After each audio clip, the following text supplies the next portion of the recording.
प्रिय विद्यार्थियों, आज हम शुरू करने जा रहे हैं बीए द्वितीय वर्ष प्रथम प्रश्न पत्र की इकाई नंबर 5, जिसके हमने 2 भाग किए हैं। पहले भाग में काव्य के लक्षण, काव्य हेतु, काव्य प्रयोजन एवं नायक नायिका के भेद। इसी का दूसरा भाग है इकाई 5 में ही, जिसमें प्रमुख छंदों की हम बात करेंगे। दोहा, चौपाई, रोला, उलाला, कुंडलियां, कवित, दूर्त विलंबित, मलिनी, सवैया और हरि गीतिका। हरि गीतिका और गीतिका दोनों छंदों की हम बात करेंगे। आज का हमारा सबसे पहले क्वेश्चन जो है वो है काव्य के लक्षण, परिभाषा एवं उनके प्रमुख भेदों का विवेचन कीजिए। हमें जानना है कि काव्य लक्षण होता क्या है, काव्य के लक्षण क्या होते हैं, काव्य होता क्या है। यानी सबसे पहले हम ये जान लेते हैं कि काव्य है क्या। अभीष्ट अर्थ को संक्षेप में प्रकट करने वाली पदावली को क्या कहते हैं? काव्य कहा जाता है।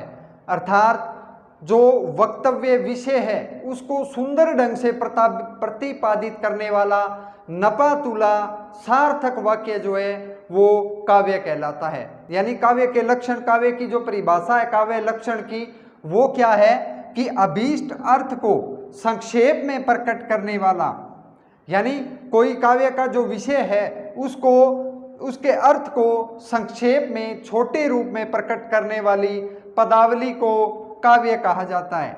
यानी संक्षेप में प्रकट करने वाली पदावली जो वो लिखित है उसको काव्य लक्षण कहते हैं। और वक्तव्य विषय को सुंदर ढंग से प्रतिपादित करने वाला जो नपा तुला जो शब्द है उसको हम काव्य लक्षण कहते हैं। काव्य के लक्षणों में आगे हम बात करते हैं संस्कृत के आचार्य हुए आचार्य दंडी। उन्होंने क्या कहा है? उन्होंने कहा है आचार्य के दंडी के अनुसार इष्ट अर्थ से वैच्छिन्न पदावली को काव्य कहा जाता है। यानी आचार्य दंडी की जो परिभाषा है काव्य लक्षण की वो है कि इष्ट अर्थ से वैच्छिन्न पदावली को काव्य कहा जाता है। यानी उसके अंदर एक कोई अभीष्ट अर्थ होना चाहिए। यानी वो जो पदावली, वो जो काव्य जो लिख रहा है उसके अंदर इष्ट अर्थ से वैच्छिन्न, यानी उस शब्द का, उस वाक्य का, उस पदावली का एक विभिन्न प्रकार का अर्थ होना जरूरी है।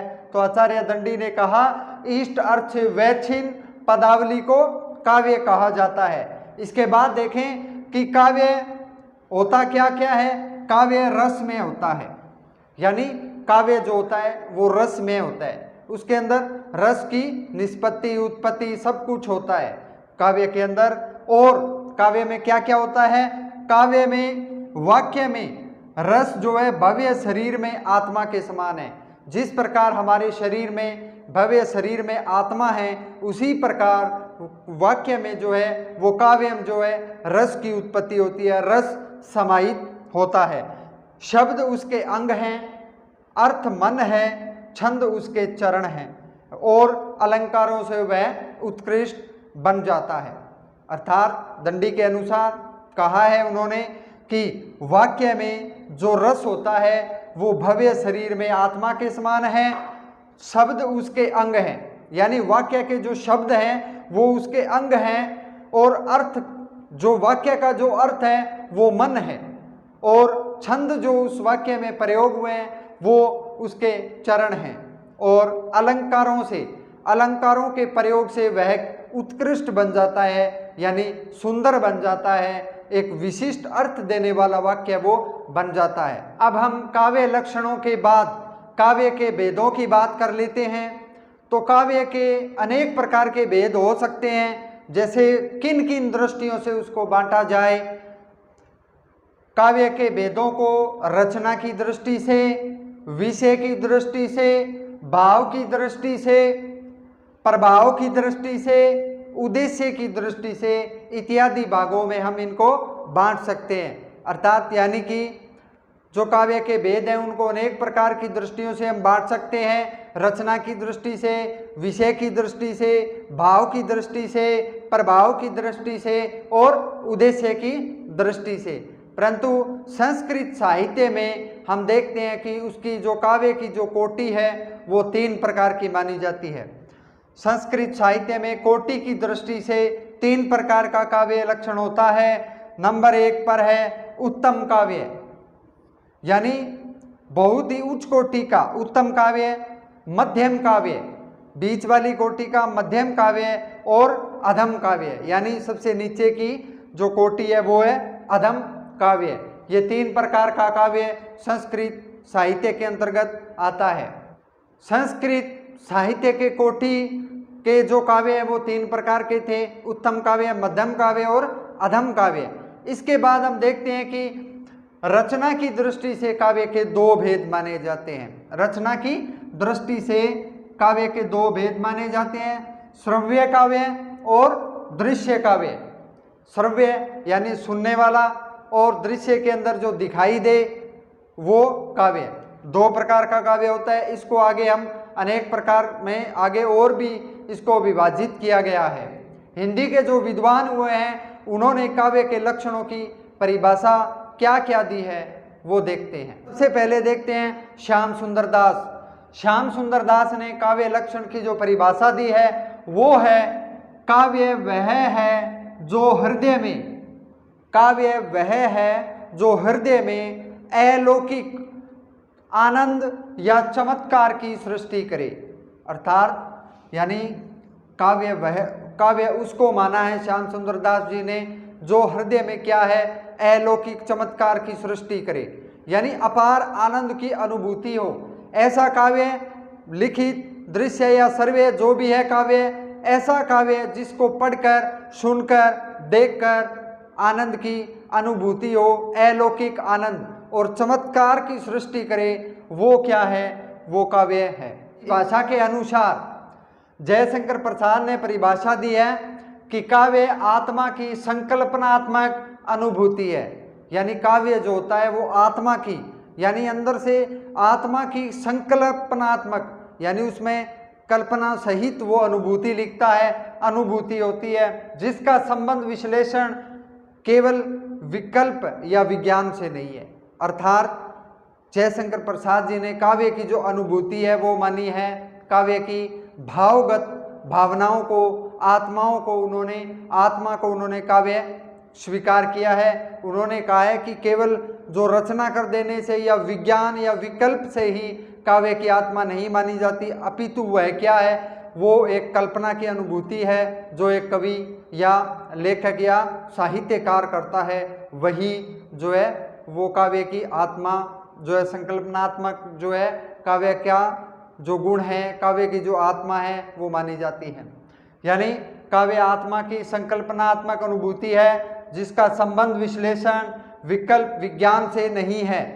और उन्होंने कहा है कि उदात्त अनुभूतियों को व्यक्त करने वाले जो शब्दार्थ हैं वो युगल जो शब्दार्थ है वो काव्य लक्षण कहे जाते हैं। यानी उदात्त अनुभूतियाँ जो अंदर से जो कवि, जो साहित्यकार कवि जो लिखता है, अनुभूतियों को लिखता है, वो जो शब्दार्थ युगल होते हैं वही एक काव्य कहलाता है। अब हम बात करते हैं जयशंकर प्रसाद के वक्तव्य के बाद रीतिकालीन आचार्यों ने जो उनमें विशेष जो परिभाषा है उन्होंने दी है, चिंतामणि की परिभाषा है। चिंतामणि जी कहते हैं कि सगुणालंकारन सहित दोष रहित जो होई, शब्द अर्थ वारो कवित विविध कहत सब होई। यानी सगुणालंकारन सहित दोष जो होई, सहित दोष रहित जो होई, शब्द अर्थ वारो कवित विबुध कहत सब कोई।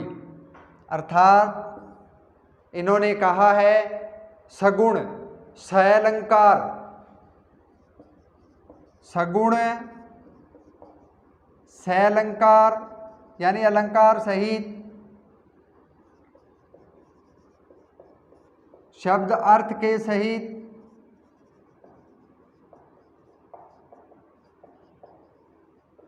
शब्द अर्थ के सहित शब्दार्थ, शब्दार्थ ही काव्य है।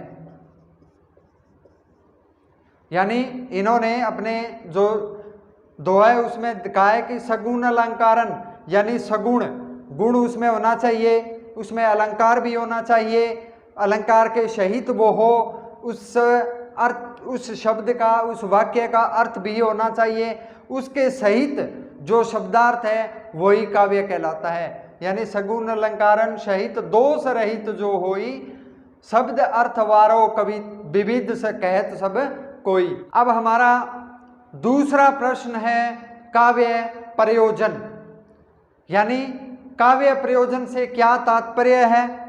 भारतीय काव्य शास्त्र के अनुसार काव्य प्रयोजन का विवेचन कीजिए। दूसरा प्रश्न, काव्य प्रयोजन क्या है, काव्य प्रयोजन की परिभाषा क्या है, और भारतीय काव्य शास्त्र में काव्य प्रयोजन का विवेचन क्या है या कीजिए। तो सबसे पहले हमें काव्य प्रयोजन का अर्थ पता होना चाहिए कि काव्य प्रयोजन है क्या, प्रयोजन होता क्या है। देखिए, इस संसार में मंदबुद्धि व्यक्ति भी बिना उद्देश्य या बिना प्रयोजन के किसी भी कार्य में प्रवृत्त नहीं होता। कहने का तात्पर्य भाव ये है कि इस संसार में जितने भी प्राणी हैं, चाहे वो मंदबुद्धि हो, चाहे वो बहुमुखी हो, ये चाहे बहुत बुद्धि वाले हो, उन सभी का कोई न कोई उद्देश्य निहित होता है अपने कार्य में। यानी कोई व्यक्ति कोई भी जो कार्य करता है उसमें किसी न किसी प्रकार का उद्देश्य निहित होता है। कोई मजदूरी करता है, कोई नौकरी करता है, कोई अपने परिवार के भरण पोषण के लिए इस संसार में जगह जगह पर जाता है। उसी प्रकार एक कवि भी होता है, वो अपने काव्य का सृजन किस प्रकार करता है और काव्य का सृजन उसका उद्देश्य क्या है, वो होता है काव्य प्रयोजन। यानी कि मंदबुद्धि व्यक्ति है, उसका भी बिना उद्देश्य के कोई कार्य करना वो निहित नहीं रहता, कोई न कोई उसमें उद्देश्य जरूर होता है। तो प्रयोजन का तात्पर्य यही था कि मानव के प्रत्येक कर्म में, मानव के प्रत्येक कार्य में प्रत्यक्ष, या तो वो प्रत्यक्ष रूप से या वो परोक्ष रूप से उसका कोई न कोई उद्देश्य निहित रहता है। या तो उद्देश्य उसका प्रत्यक्ष हो जाता है या इनडायरेक्ट यानी परोक्ष रूप से उसका कोई न कोई उद्देश्य निहित रहता है। इसी प्रकार कवि भी अपने काव्य का सृजन करता है, यानी कवि भी अपने काव्य का सृजन करता है, साहित्यकार लिखता है, लेखक कवि सभी जो लिखते हैं उनके काव्य का कोई न कोई उद्देश्य होता है कि वो क्यों लिख रहे हैं। कोई यश प्राप्ति के लिए लिख रहा है, कोई ख्याति प्राप्ति करने के लिए, कोई अपने राजाओं का यशोगान करने के लिए लिखता था, तो कोई किसी काव्य को सुनकर किसी व्यक्ति का दुख दूर हो, उसे सुख की अनुभूति हो, उसे आनंद मिले, इस प्रकार वो लिखता था। तो कहने का भाव ये है कि इसी प्रकार कवि भी अपने काव्य का सृजन करता है, रचना का कोई न कोई उद्देश्य जो है वो उसमें निहित रहता है। वही क्या है, वही काव्य का प्रयोजन कहलाता है। प्रयोजन का मतलब है कारण, यानी वो जो कार्य कर रहा है वो किस कारण के लिए कर रहा है, किस उद्देश्य की पूर्ति के लिए वो कर रहा है, तो कोई न कोई उद्देश्य उसका होता है। तो ये है काव्य प्रयोजन का तात्पर्य। तात्पर्य के बाद, अर्थ के बाद हम जान लेते हैं कि संस्कृत के जो विभिन्न आचार्य हुए हैं उन्होंने अपने अपने मत के अनुसार काव्य प्रयोजन किसे बताया। तो सबसे पहले इस कड़ी में देखते हैं आचार्य भरत मुनि। आचार्य भरत मुनि को संस्कृत के प्रथम आचार्य की संज्ञा दी जाती है, यानी आचार्य भरत मुनि जो है वो संस्कृत के प्रथम आचार्य थे। उनका मानना था कि जो काव्य होता है उसका जो उद्देश्य होता है वो सुख प्राप्ति के लिए होता है। वो व्यक्ति का कोई न कोई दुख होता है, उस दुख को दूर करने के लिए, श्रमों को दूर करने के लिए, यानी कोई व्यक्ति कार्य करता है, थकावट हो जाती है, बहुत ज़्यादा श्रम मेहनत करता है, उसके बाद या शोक से पीड़ित जितने भी संसार में व्यक्ति हैं, किसी को कोई किसी प्रकार का दुख है, तो उस दुखों को दूर करने के लिए जो रचना की जाती है, जिसको पढ़कर उसके अंदर एक क्या है, आनंद की अनुभूति हो, वही उन्होंने काव्य प्रयोजन माना है। तो भरत मुनि के अनुसार संस्कृत के प्रथम आचार्य माने जाते हैं। उन्होंने कहा यह नाट्य जो नाटक है, काव्य है, यह नाट्य दुखों से, श्रमों से, शोक से पीड़ित लोगों को संसार में सुख दिलाता है, सुख की प्राप्ति का वो एक आधार मानते हैं। अरे भामे ने क्या कहा है, उन्होंने अपने काव्य अलंकार, जो उनका एक ग्रंथ माना जाता है, काव्य अलंकार उनका ग्रंथ है, उसमें उन्होंने बताया कि काव्य का जो प्रयोजन है वो धर्म, अर्थ, काम, मोक्ष, कलाओं में विलक्षणता, कीर्ति और प्रीति की जो प्राप्ति है वही काव्य प्रयोजन माना जाता है। यानी वो मानते हैं कि जो साहित्यकार, कवि, लेखककार जो है वो किस लिए लिखता है, मोक्ष की प्राप्ति, धर्म के लिए लिखता है, अर्थ के लिए लिखता है, अर्थ यानी धन, धन काम के लिए लिखता है, मोक्ष या कलाओं में विलक्षणता लाने के लिए लिखता है, कीर्ति प्राप्ति के लिए लिखता है, या प्रीति यानी प्रेम, प्रीति यानी प्रेम के आधार पर वो लिखता है, वही क्या है, काव्य प्रयोजन है। बाद वामनाचार्य ने क्या कहा, इन्होंने काव्य प्रयोजन दो ही माने थे।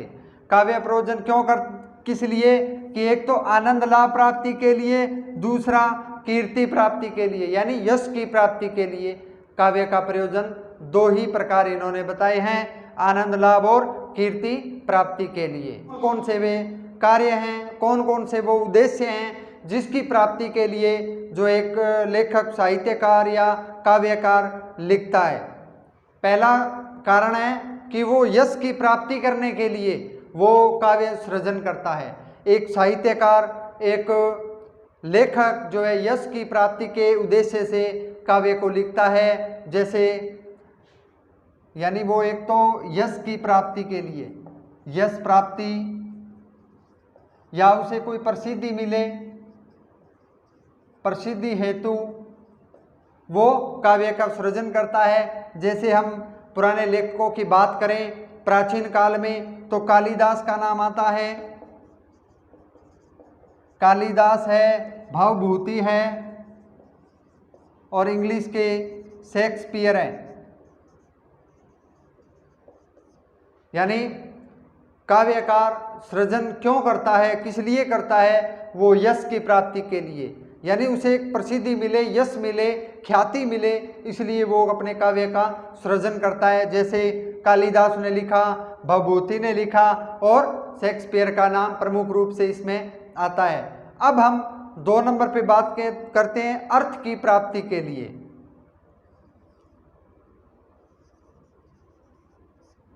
अर्थ की प्राप्ति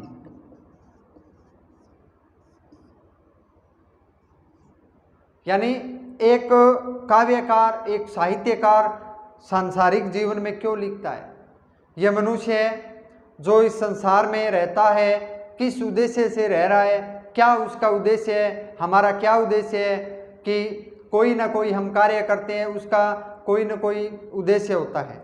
तो सर्वाधिक जो महत्वपूर्ण माना जाता है वो अर्थ की प्राप्ति से, अर्थ यानी धन से लिया गया है, यानी अर्थ यानी धन से सर्वाधिक महत्वपूर्ण जो तत्व माना जाता है। यानी इस कारण प्रत्येक व्यक्ति अपने उपलब्ध साधनों से, प्रत्येक व्यक्ति के पास अपने उपलब्ध साधनों से वो काव्य सृजन करता है, काव्य लिखता है, वो अर्थ की प्राप्ति के लिए। जैसे रीतिकालीन आचार्यों की बात करें तो उस समय जो कवि हुआ करते थे वो राज्याश्रित थे, यानी राजाओं का यशोगान करते थे। किस लिए, ताकि राजा जो है वो उसको एक सोने का उपहार या कुछ मुद्राएं देकर उनके परिवार का भरण पोषण करने के लिए वो करता था। तो दूसरा हमारा पॉइंट बनता था कि अर्थ की प्राप्ति के लिए, यानी धन की प्राप्ति के लिए वो काव्य का सृजन करता है। काव्य प्रयोजन में तीसरा पॉइंट है व्यवहार परिज्ञान, यानी जो काव्य है उसके द्वारा हमें लौकिक व्यवहार का ज्ञान प्राप्त होता है, लौकिक व्यवहार मिलता है, लौकिक व्यवहार का परिज्ञान होता है। इससे हमें नैतिक शिक्षा मिलती है, नैतिक शिक्षा, नैतिक शिक्षा के गुणों का विकास होता है। यानी कहने का तात्पर्य है कि व्यवहार परिज्ञान, कि व्यक्ति के साथ हम कैसा व्यवहार करें, लोगों के साथ हम कैसा व्यवहार करें, उसके आधार पर वो जो काव्य प्रयोजन लिखा जाता है। तीसरा है व्यवहार परिज्ञान, यानी काव्य का सृजन, काव्य हम क्यों पढ़ते हैं, अच्छी अच्छी बातें, कहानियाँ, जो कविताएं हैं हम क्यों पढ़ते हैं, उससे हमें एक तो व्यवहार का पता चलता है कि किस प्रकार का व्यवहार हमें रखना चाहिए। जैसे दोहों की बात करें, जैसे कबीरदास जी हैं, तुलसीदास जी हैं और रहीम के दोहे हैं, उनसे हमें नैतिक शिक्षा मिलती है, नैतिक ज्ञान हमें मिलता है कि किस व्यक्ति के साथ कैसा व्यवहार जो है वो रखा जाए। तो लौकिक व्यवहार का परिज्ञान होता है, नैतिक शिक्षा मिलती है और समाज में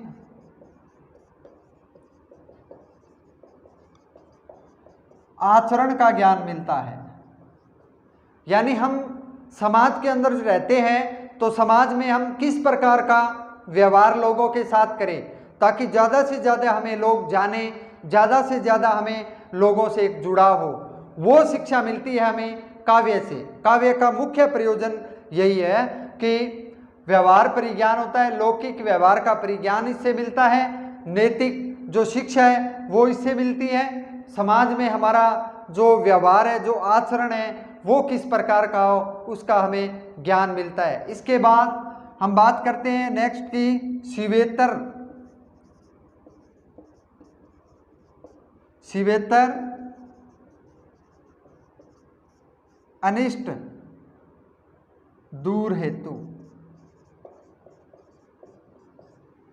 यानी शिवेतर यानी अनिष्ट, कोई बुरा होने की आशंका दूर करने के लिए हेतु, यानी काव्य के द्वारा जो हम काव्य जो लिखते हैं, काव्य के द्वारा अनिष्ट का निवारण होता है। काव्य के द्वारा अनिष्ट का निवारण होता है, निवारण, अनिष्ट का निवारण दूर करता है। और कवि इस हेतु क्या करता है कि अपने जो भी काव्य सृजन है उसका जो शुभारंभ है वो प्रसिद्ध पंक्तियों से करता है। जैसे अपने इष्ट देव का वो यशोगान करता है, कोई सरस्वती जी की रचनाओं को याद करता है या गणेश जी के माध्यम से वो शुरुआत करता है। यानी अपने काव्य का जो अनिष्ट है, शिवेतर अनिष्ट है, उसकी क्षति पूर्ति दूर हेतु करने के लिए वो काव्य का इस प्रकार सृजन करता है, काव्य की वो सृष्टि करता है और अपने काव्य में वो आराध्य देव का यशोगान करता है। आराध्य देव का यशोगान करता है। अपने आराध्य का यशोगान क्यों करता है कि काव्य का अनिष्ट न हो, क्षति न हो, अच्छा लिखे वो, इसलिए वो जो है आराध्य देव का यशोगान करता है। जैसे हम बात करें, एक प्रसिद्ध जो आचार्य मम्मट ने इसका उदाहरण दिया है, आचार्य मम्मट ने बताया कि एक रचना थी मयूर शतक। मयूर शतक नाम का जो कवि था, या उन्होंने कुष्ठ रोग का निवारण करने के लिए काव्य की रचना की थी। यानी मयूर शतक में बताया कि जो मयूर शतक जो कवि हैं वो कुष्ठ रोग दूर करने के लिए उसके काव्य का सृजन किया था। 5 नंबर पे काव्य का जो उद्देश्य है, कांता समेत उपदेश देने हेतु, यानी जो अच्छे उपदेश हैं, अच्छी बातें हैं, उनका उपदेश देने के लिए, व्यक्ति का व्यवहारिक ज्ञान प्राप्त करने के लिए कांता समेत उपदेश देने हेतु काव्य का परम उद्देश्य जो है वो माना गया है अलौकिक आनंद। यानी इस लोक में जो हमें दिखाई नहीं देता लौकिक रूप में, उस लौकिक रूप को अलौकिक आनंद की प्राप्ति करने के लिए काव्य का उद्देश्य है। काव्य इसलिए वो लिखा जाता है। काव्य प्रयोजन के उद्देश्यों के बाद हम बात करते हैं हिंदी के विभिन्न आचार्य हुए हैं, उन्होंने काव्य प्रयोजन क्या माना है। विभिन्न आचार्य हिंदी के हुए हैं रीतिकाल के दौरान। हमें देखते हैं कि कुलपति मिश्र जो है, उन्होंने उनकी जो दो है, जस संपत्ति आनंद अति दुख नी डारे खोई, होत कवित में चतुराई जगत बाम बस होई।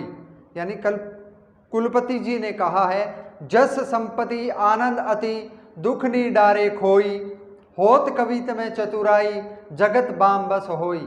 अर्थात जो काव्य प्रयोजन है वो यश, संपत्ति, अलौकिक आनंद दुखों का जो नाश है, लौकिक चातुर्य है, कांता सम्मित है, ये 6 प्रयोजन इन्होंने स्वीकार किए हैं।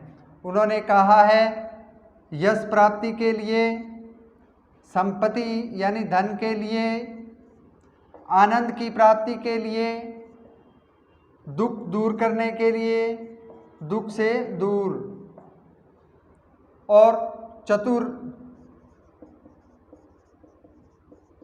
चतुराई से काव्य लेखन,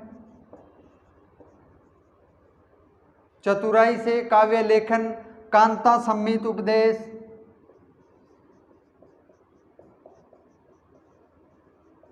कांता सम्मित उपदेश, ये 6 काव्य प्रयोजन जो है वो कुलपति जी मिश्र ने बताए हैं।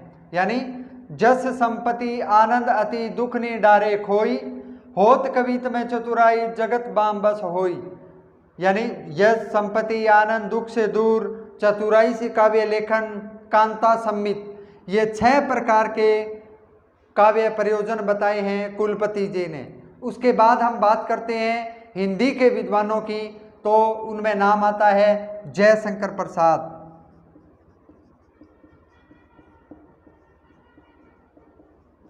जयशंकर प्रसाद जी ने क्या कहा है, संसार में काव्य के 2 तरह के लाभ मिलते हैं।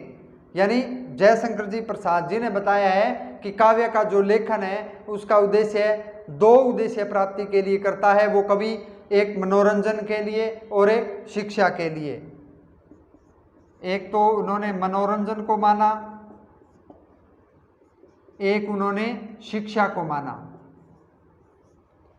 उनका मानना है कि कवि का जो कर्म है काव्य लेखन वो मनोरंजन और शिक्षा हेतु वो करता है। उसके बाद हम बात करते हैं सुमित्रा नंदन पंत की। उन्होंने काव्य के 2 प्रकार बताए, उन्होंने भी 2 प्रकार बताए हैं। एक तो उसको काव्य का जो प्रयोजन है उसको स्वांत सुख मिलता है, यानी स्वयं का सुख मिलता है, और एक लोकहित मिलता है। यानी पंत जी ने बताया, पंत जी के अनुसार जो उन्होंने 2 बताए, स्वांत सुख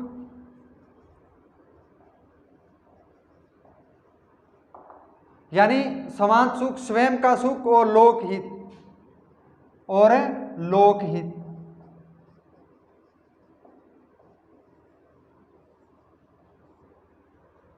यानी काव्य के जो प्रयोजन हैं, जो प्रकार हैं, वो उनमें हिंदी के आचार्यों का क्या योगदान है। पंत जी ने कहा है स्वांत सुख और लोकहित 2 प्रकार माने। हमारा टॉपिक है काव्य हेतु।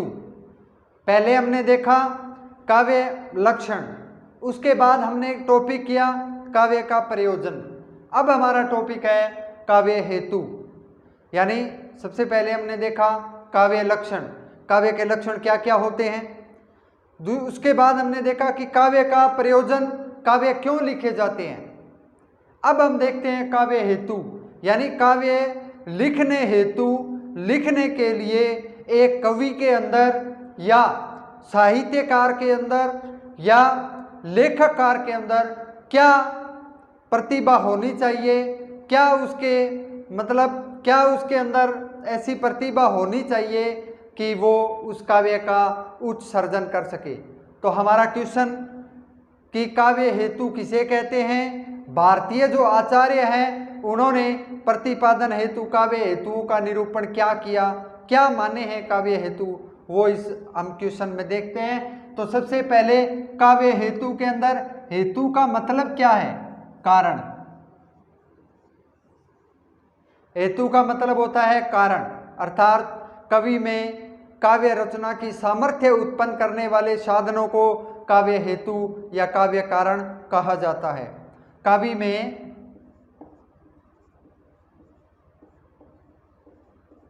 में काव्य हेतु, कवि में काव्य हेतु या काव्य की रचना, काव्य हेतु या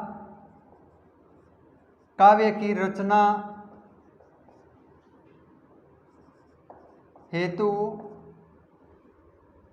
काव्य हेतु या काव्य की रचना हेतु उत्पन्न करने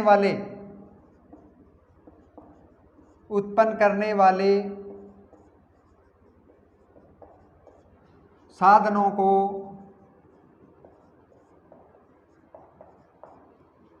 काव्य हेतु कहा जाता है। काव्य हेतु कहा जाता है। यानी काव्य हेतु शब्द का अर्थ होता है कारण। कवि में काव्य की रचना, एक कवि में काव्य की रचना किस प्रकार उत्पन्न हो, उसका सामर्थ्य कैसे हो, क्या क्या वो उसके अंदर बुद्धि उपयोग होना चाहिए, क्या क्या उसके अंदर तत्व होना चाहिए, उसी को काव्य हेतु या काव्य कारण कहा जाता है। तो कवि में काव्य हेतु या काव्य की रचना करने हेतु उत्पन्न करने वाले साधनों को काव्य हेतु कहा जाता है।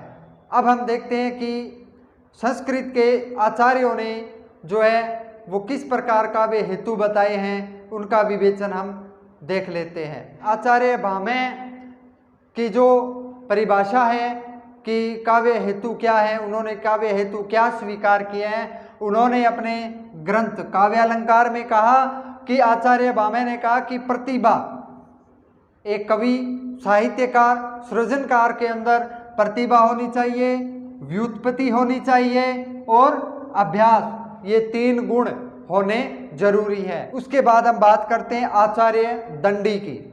आचार्य दंडी ने भी 3 प्रकार बताए हैं काव्य हेतु।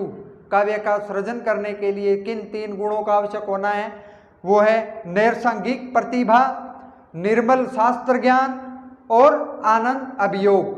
यानी आचार्य दंडी ने कवि या व्यक्ति के अंदर नैसर्गिक प्रतिभा होनी चाहिए, निर्मल शास्त्र ज्ञान होना चाहिए, इसके बाद उन्होंने कहा कि आनंद अभियोग भी उसके अंदर होने चाहिए। इसके बाद संस्कृत के आचार्य आए पंडित राज जगन्नाथ। उन्होंने केवल और केवल एक ही माना है कि व्यक्ति के अंदर प्रतिभा होनी जरूरी है।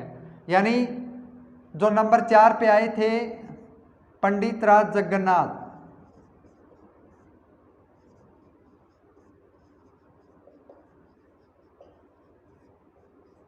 पंडित राज जगन्नाथ ने माना केवल और केवल प्रतिभा को।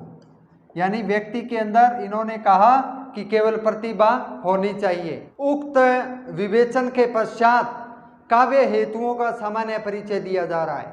यानी विभिन्न आचार्यों के अपने अपने मत थे, उन मतों को ध्यान में रखते हुए अब हम सामान्य रूप से देखेंगे कि काव्य सृजन हेतु व्यक्ति या कवि साहित्यकार के अंदर क्या प्रतिभा होनी चाहिए, क्या उसके अंदर गुण होने चाहिए। तो इसी क्रम में हम देखते हैं कि व्यक्ति के अंदर या 3 प्रकार के गुण हमें होने चाहिए, प्रतिभा, व्युत्पत्ति और अभ्यास। प्रतिभा, व्युत्पत्ति और अभ्यास।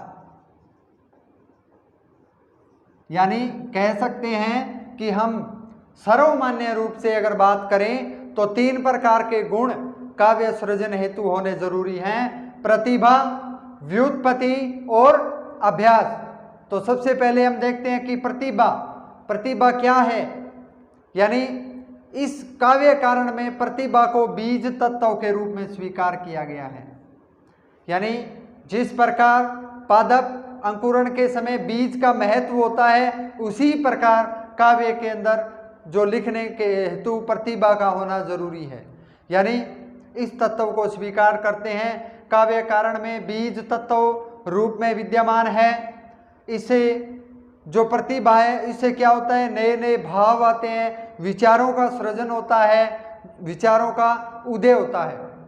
और प्रतिभा से कवि दृष्ट, यानी जो दिखाई दे रहा है, जो दिखाई नहीं दे रहा है, अदृष्ट घटनाओं का वर्णन भी कर सकता है और लौकिक रूप में कर सकता है और अलौकिक रूप में भी वो कर सकता है। दूसरा हमारा पॉइंट है व्युत्पत्ति।